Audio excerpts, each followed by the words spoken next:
everybody involved. But now let's get into the aspect of how is this going to turn into something beneficial for BJP. See, whether they will be able to secure 400 plus seat is a huge Herculean task.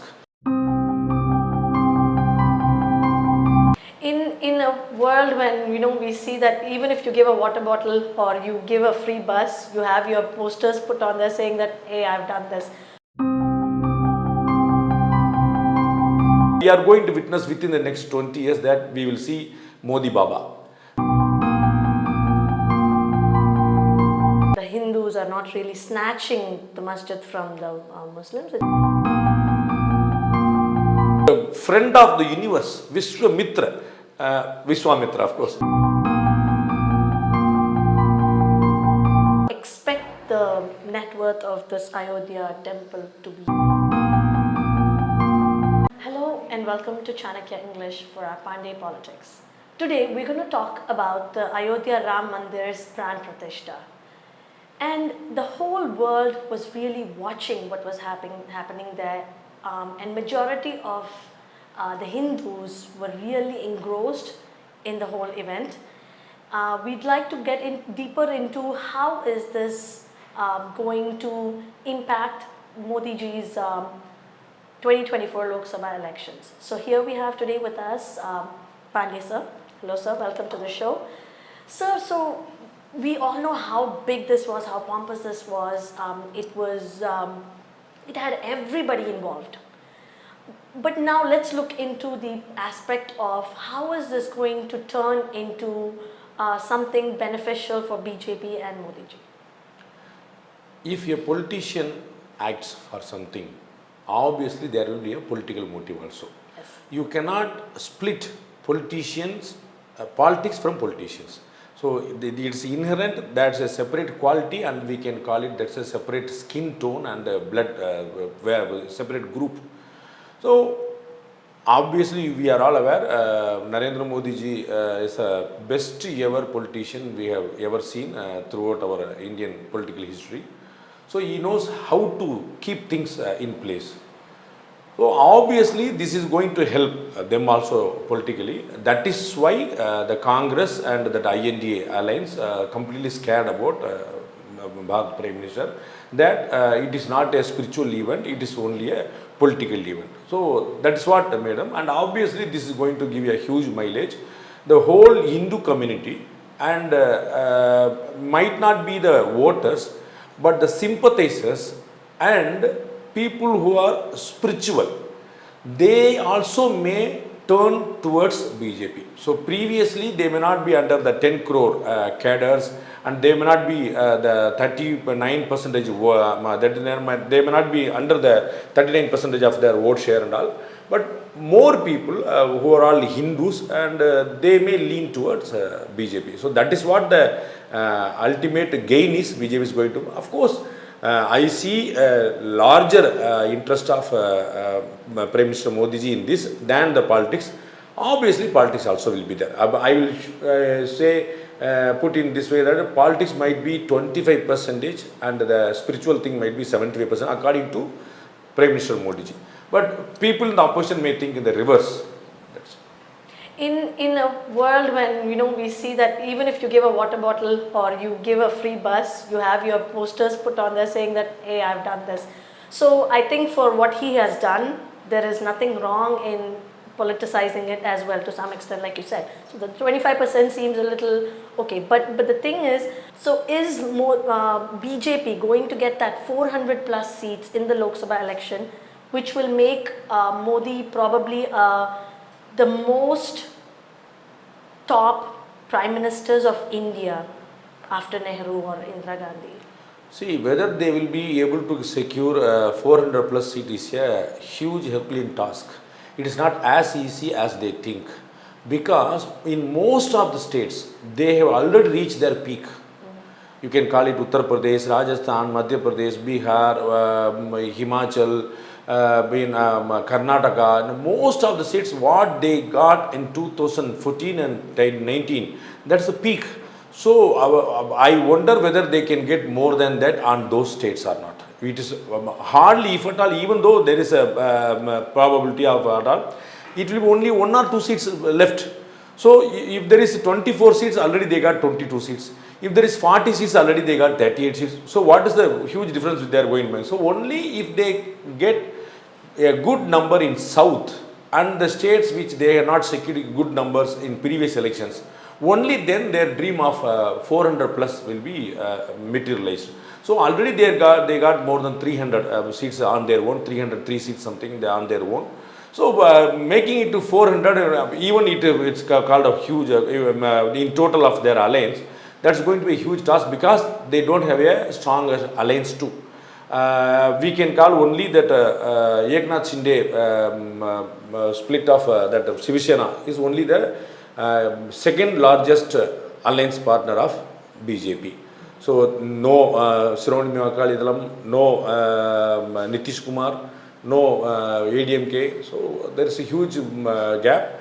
Only if they able to make new alliance like Chandrababu Naidu or Jagan Mohan Reddy, Biju Patnaik, like that. If there is possibility of any new alliance, then we can, and Shiromani Akali may come again, and they may plan a split in IND alliance. So if some magics happen, then it is possible. The second part of your question, whether Prime Minister Modi will become the strongest and tallest ever Prime Minister India has seen. He is going to be a tallest human being of the era, of the century, might be of the mankind. As I think I have already told in our forum, we are going to witness within the next 20 years that we will see Modi Baba. So he will be called as Modi Baba, and he will be seen after 25 to 35 years. He will be seen as God, and this is what going to happen because we have seen in history and Puranas, the Rama and Krishna themselves were ruling some countries. They were ruling some part of this country. So ruler become God. So that is an obvious thing because they do lot of good things and people used to keep them in their memory even after their life. So that will be huge one. No? So that is what our history makes. Even now we used to recall Akbar, Ashoka, Rajaraja Chola and lot of the kings, and even in recent years. So after almost more than 500 to 800 years later, we used to recall all those kings and emperors. So certainly Narendra Modi also is that kind of man where even after him the whole world will remind him, like Baba Sahib Ambedkar, like Mahatma Gandhi. Certainly he will be seen as a topmost humankind. Okay. And you were talking about South. So from the people perspective, in the South, I think Prime Minister Modi actually did make an effort to say you are also included in this, and so he made that trip throughout Rameshwaram, Srirangam, Kerala, right? So he did try to do that, and I think that did gather a little bit of the people's enthusiasm. And even though Karnataka as Congress ruled, a lot of the members in Karnataka were really up for this. Even in Tamil Nadu, we saw that in spite of the Tamil Nadu oral ban, there was a lot of enthusiasm among the people.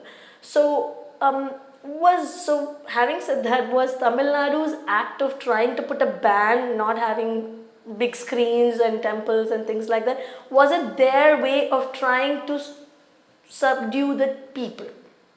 Obviously, yes, without any doubt. DMK government is worried and scared. This Ram temple movement may give a huge advantage to Prime Minister Modi ji.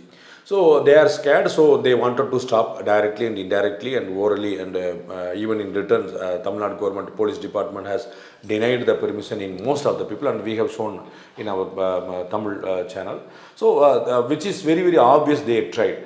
And if they allowed this, if they would have allowed this, this might be a one another event.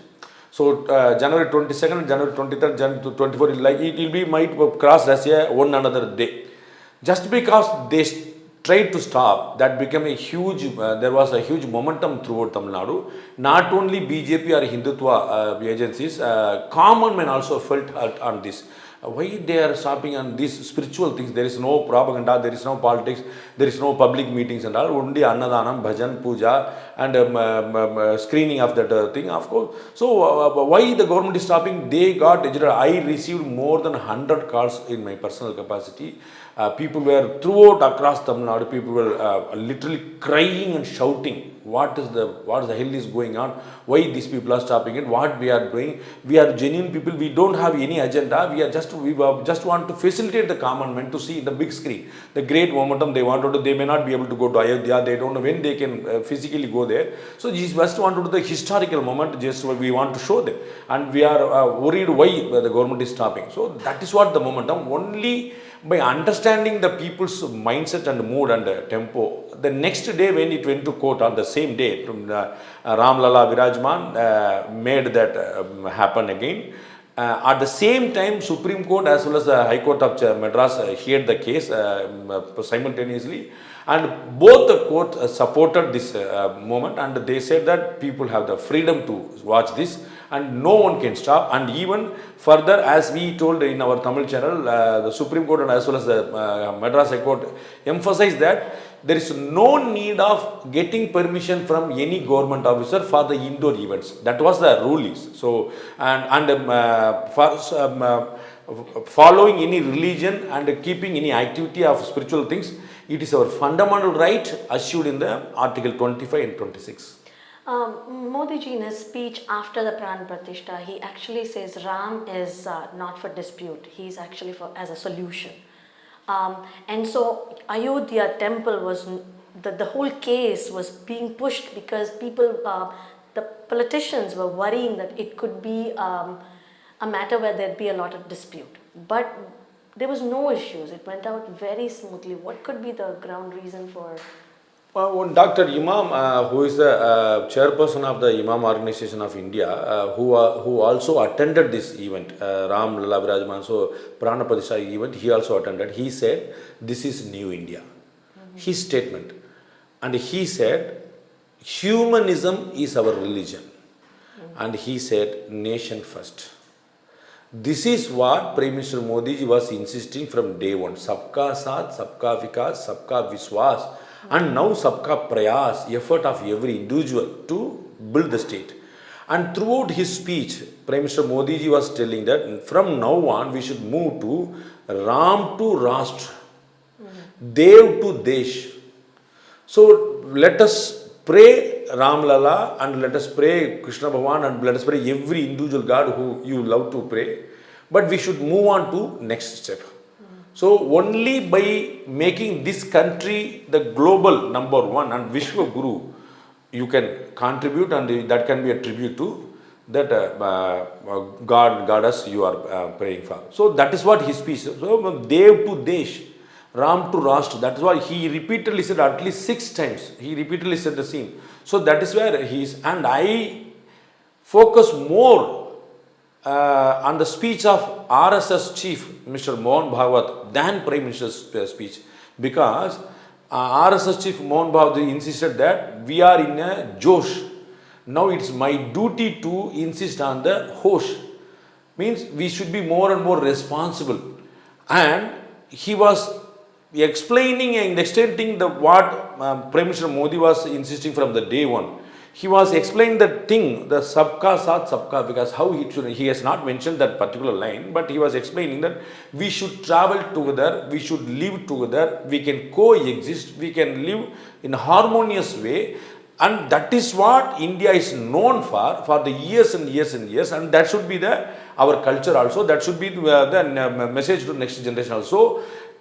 Coming these points, coming from RSS chief, the color and the tone and tenor, the people and opposition parties are portraying, trying to portray on RSS. And the RSS chief himself was saying this. That makes me as a huge transformation and people to be noteworthy thing.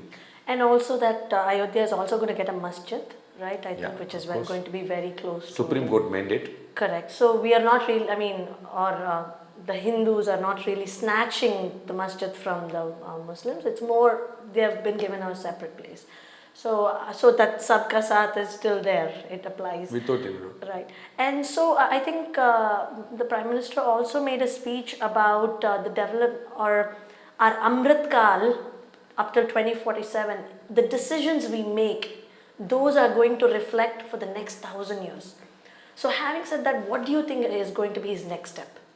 See, India's growth is 360-degree phenomena now. We have built Ram Temple. That's a spiritual aspect. After 500 years, that was able to make with full harmony and smooth with the legal battle. So not as a clash between two communities. And now we are today when we are discussing the topic. Now we are fourth largest market economy in the share market sense, surpassing Hong Kong now today. So we are moving towards number one, number two, very in fast manner, and almost 24 crore people has taken away from the BPL, below poverty line, in these last 10 years of Narendra Modi. Now we have 0 percentage of villages of public defecation was happening in throughout India. So those villages announcing themselves that now we are publicly we are free of public defecations. So in all, and of course we are giving free food grains from all the ration shops for next 5 years. So we are eradicating the word poor. Previously, Congress government was saying that eradicating the poverty is our aim. The Indira Gandhi's famous slogan was that. But Narendra Modi is practically materializing all those things. So that is what we see here. Now, when he was Gujarat Chief Minister, he was focusing on number one Gujarat. When he became Prime Minister, he is trying to make number one India, the globally, Vishwa Guru. And he very brilliantly using not Vishwa Guru. The Vishwa Guru was used by Mr. Mohan Bhagat RSS Chief. And always Mr. Modi used to use the word of Vishwamitra. So the friend of the universe, Vishwamitra, Vishwamitra, of course. So Vishwamitra is the word he is using. So now we have seen every other country, right from Britain, US, and Australia, Canada, wherever he goes, even in African countries, they are all completely gratitude, showing their gratitude towards Modi ji, and that is the symbolism, and they are showing their gratitude towards India, because we are not opposing all the gestures he has shown in the tough period the global whole world was facing. So obviously we are focusing ourselves in the as a friend of the whole universe, and obviously we will be in the position, we are almost reached the position, very sooner, hardly within 10 years, we will be Vishwa Guru also.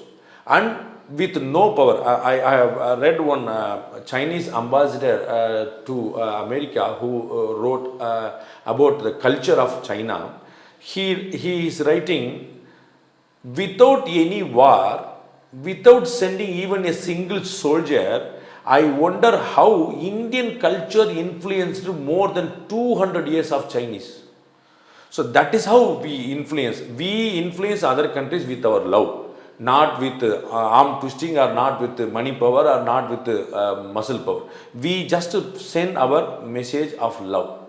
That obviously works everywhere. So what we are focusing for next 1,000 years, when you are compassionate, when you are trustworthy, reliable, with no harm, with no hidden agendas, obviously everybody will listen to you. So a boss will try that I will speak, everyone should listen. This is what going to happen. India is going to speak, everybody will listen, with not bossy attitude, with a friendly manner. So that is what going to make. Obviously we are going to be Vishwa Guru. That is what the message of 1,000 years. We were number one economy, we were number one civilization, we were number one country of culture before the 1,000 years of Mughal period and British period and all the Muslim invasion and all that happened.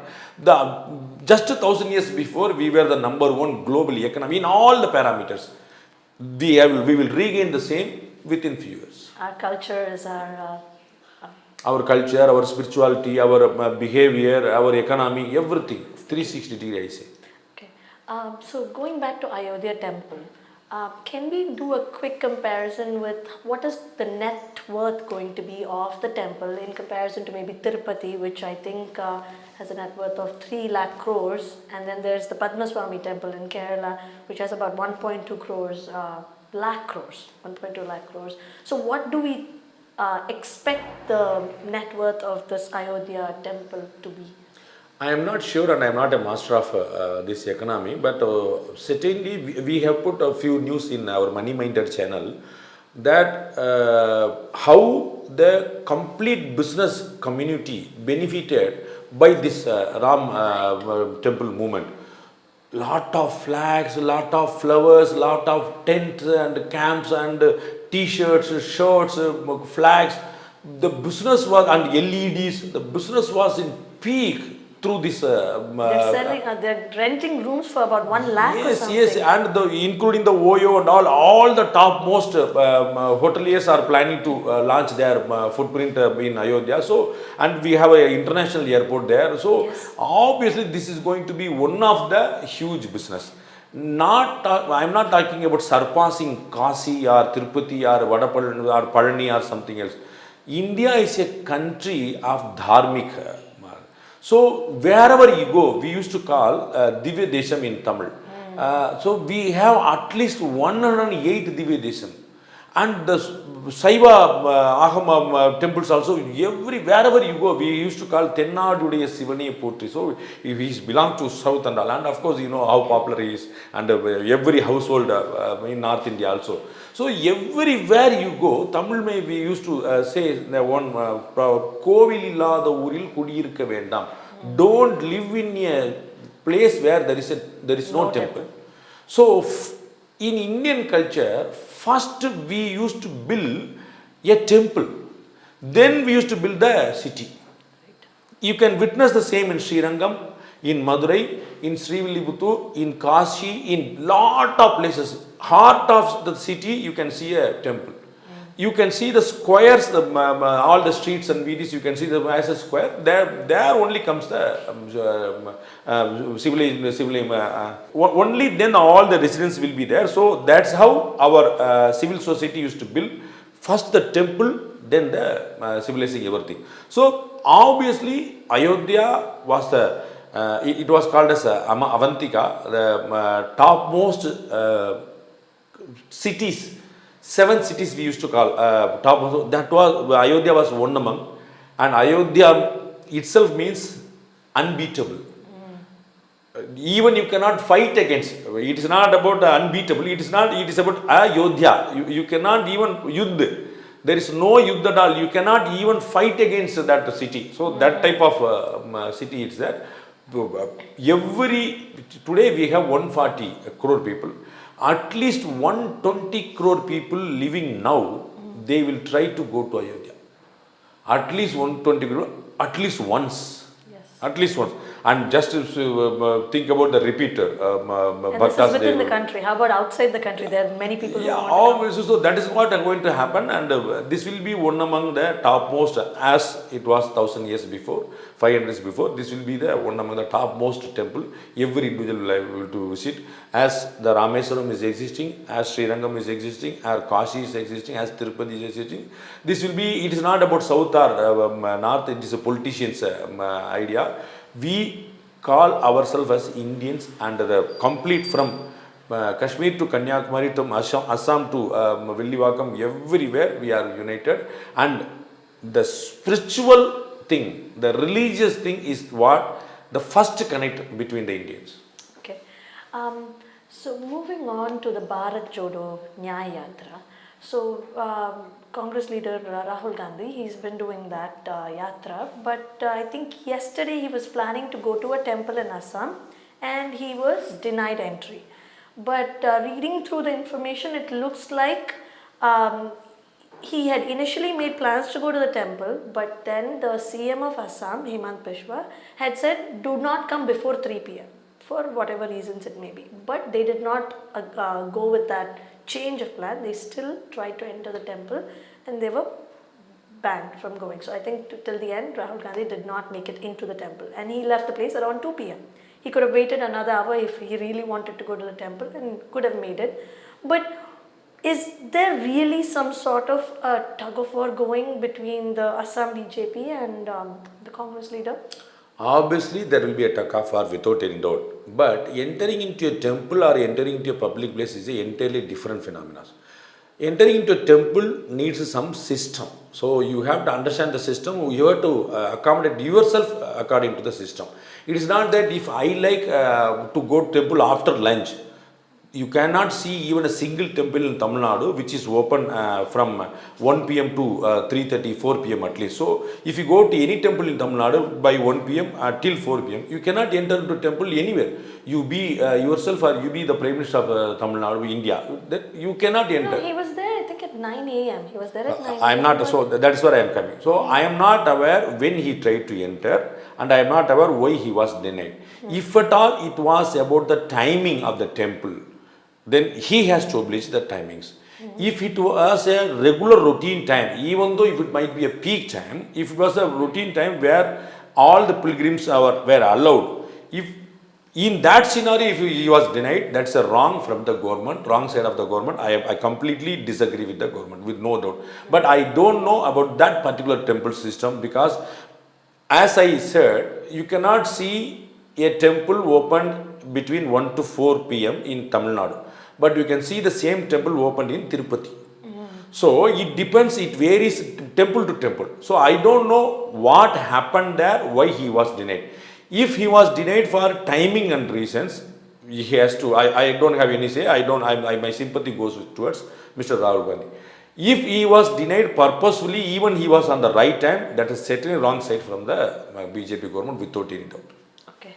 And also, I think now he's also claiming he was blocked from going to a university, and he's involving the Home Minister Amit Shah also, saying this that, is entirely different phenomena. As I said, it is a right of Mr. Rahul Gandhi to enter into any temple he was, because as I said earlier, it's his fundamental right. We cannot stop him for any reason other than the timing reason. But entering into university is a separate thing. We should not modium university podiums as political stadiums. You cannot make that way. Going to temple is your birthright given in Indian constitution. Going to a university as a politician, that's an entirely different game. If a prime minister or if a chief minister or even a leader of opposition are going to any university, that's a separate case. You cannot make it as a, even though they are politicians, you cannot compare with this. Now Mr. Rahul Gandhi is a parliament member, that's it. That is also from Wayanad, Kerala. And if you are entering into a university and going to lecture, if it is the case, will you agree? Annamalai speaking in all universities, Tamil Nadu state president of BJP, and Naddaji, all India president of BJP, is going giving lecture in all.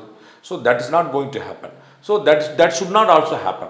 So students may be enlightened in politics. That is a separate game. But entering politics directly by politicians themselves into universities, that will split the student community, and that will damage the student community very much. And also the timing of the Bharat Jodo Nyaya Yatra, does it seem like it was trying to counter the Ayodhya Ram Mandir? It is no way going to help in that way, and that was very well planned well before, and we were aware that within 120 days there is going to be a Lok Sabha election, at least 6 to 7 phases. So Rahul Gandhi wanted to cover the whole India, and he has already covered one region, one side of the Bharat, and he is trying to make it the other side also. So obviously there might be a third phase also. So that is purely political agenda, and he was pushing his own party. That's a very genuine one, and he has the every right to do the same. That is no way is going to collide with the Ram Mandir Yojana, and it is incomparable also.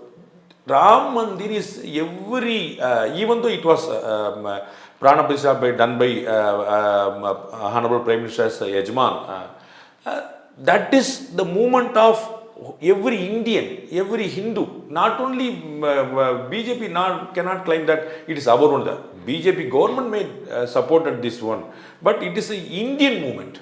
It's a Hindu movement.